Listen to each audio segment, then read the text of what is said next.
The Tale of the Genji was composed during the Heian period by Murasaki Shikabu, a lady-in-waiting at the Heian court.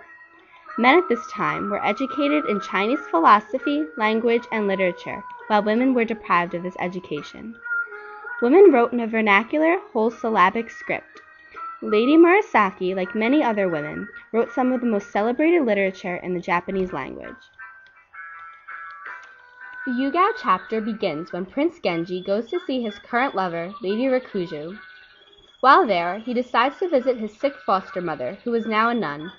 In waiting for his foster mother's son, Koremitsu, to meet him, Genji happens upon a tattered house. He sees ladies peeking at him through the fence, arousing his curiosity.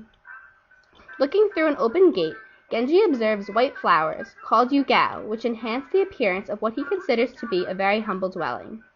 Genji sends his servants to pick some of the flowers.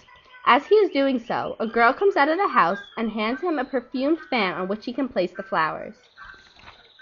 After a heartfelt reunion with his foster mother, Genji notices a mysterious poem on the fan. He writes back and asks Koremitsu to find out more about this enigmatic girl. He receives a well-written reply and is beginning to lose his passion for Rakujo.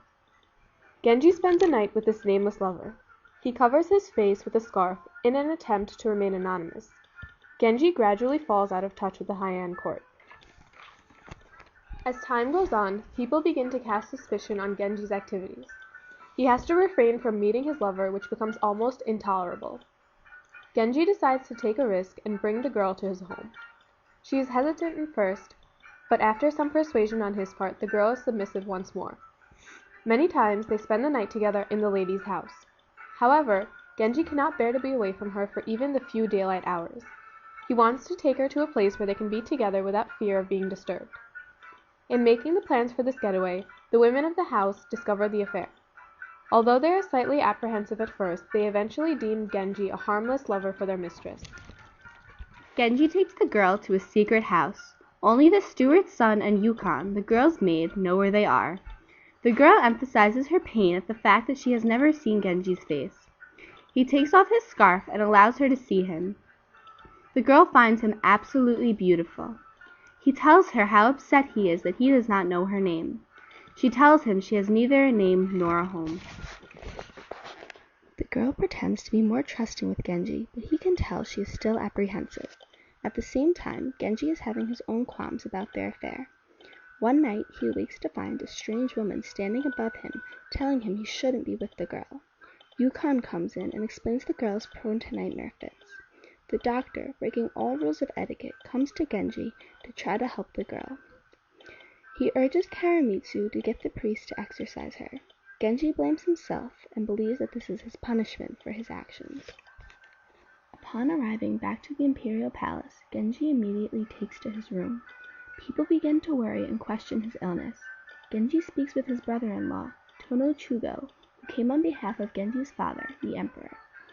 Genji tells his brother-in-law to pass on the message that he is sick and apologizes for not being able to meet with the Emperor.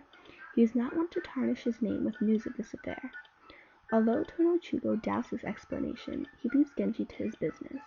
Later, Koremitsu arrives in Genji's quarters. He tells Genji that he is going to the temple where his lover has been laid. Genji expresses a desire to go to the temple with Koremitsu. Although Koremitsu is hesitant at first, he cannot stop Genji from accompanying him to the temple. Nearing the temple, Genji hears the hushed tones of priests conversing, as well as the sound of a weeping woman coming from the internal chambers. He enters and sees Yukon weeping behind a curtain. He advances toward the servant girl, and the body of his lover, hidden behind the curtain, comes into view. Genji tries to console Yukon and offers her a position in his court. However, she refuses, saying that she has never left her mistress's side before and will not do so now. She wants to first tell the story of how this death occurred so as to free herself from suspicion.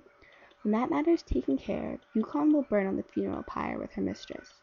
Genji no longer has the will to live and enters a state of depression. Koremitsu brings him back to the palace, where he becomes ill once again. Genji's father is worried about his son and sends Koremitsu to check up on him.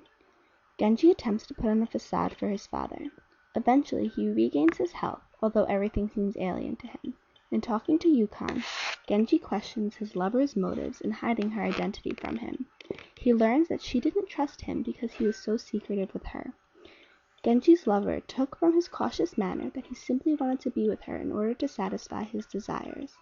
Still intrigued by the mystery surrounding his anonymous lover, Genji asks Yukon to explain her background. He finds out that her parents died when she was a young child.